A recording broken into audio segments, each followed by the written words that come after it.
Hello friends, ഇന്ന് നമുക്ക് കൊഞ്ചിക്കരി ഉണ്ടാക്കിയാലോ. ആദ്യം കൊഞ്ച് കഴുകി വൃത്തിയാക്കണം.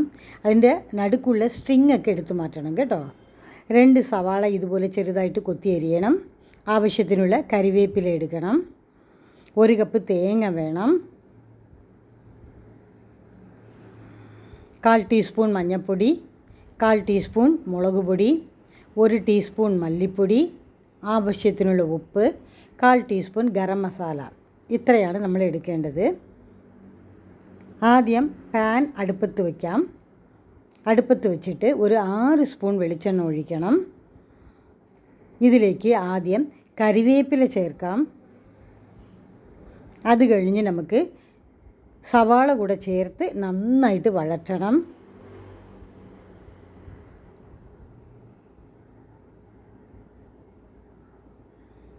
മിക്സി ജാറിൽ തേങ്ങയും 1/2 ടീസ്പൂൺ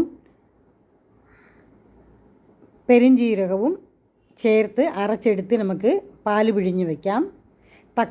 ഒരു തക്കാളി അരച്ച് അതുകൂടെ നമുക്ക് ഉള്ളിയുടെ കൂടെ നമുക്ക് ചേർത്ത് നന്നായിട്ട് നമുക്ക് വഴറ്റണം.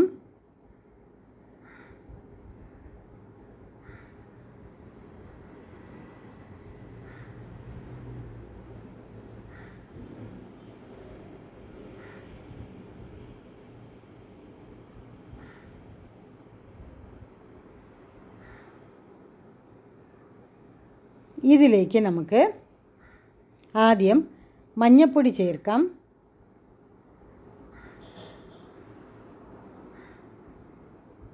അത് കഴിഞ്ഞ് മുളക് പൊടി,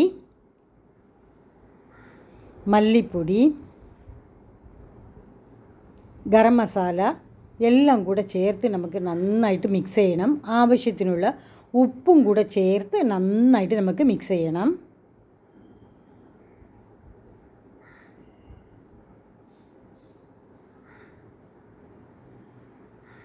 ഇതിൻ്റെ കൂടെ 2 പച്ചമുളക് കൂടെ നമുക്ക് ചേർക്കാം.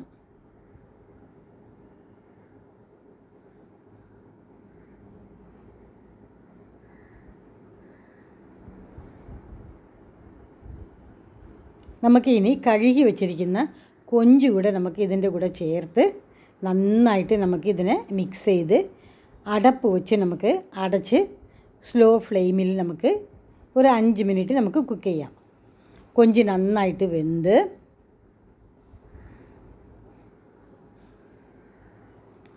നന്നായിട്ട് കൊഞ്ചിക്കരി റെഡിയായി. ഇതിലേക്ക് നമ്മൾ തേങ്ങാപ്പാൽ കൂടെ നമുക്ക് ചേർക്കണം.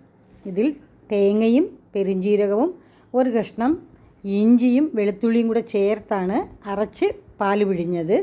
അതുകൂടെ ഇതിൻ്റെ കൂടെ ചേർത്ത് നന്നായിട്ട് നമുക്ക് മിക്സ് ചെയ്യണം. എല്ലാം കൂടെ റെഡിയായി. നല്ല ടേസ്റ്റിയായ കൊഞ്ചിക്കരി റെഡിയായി.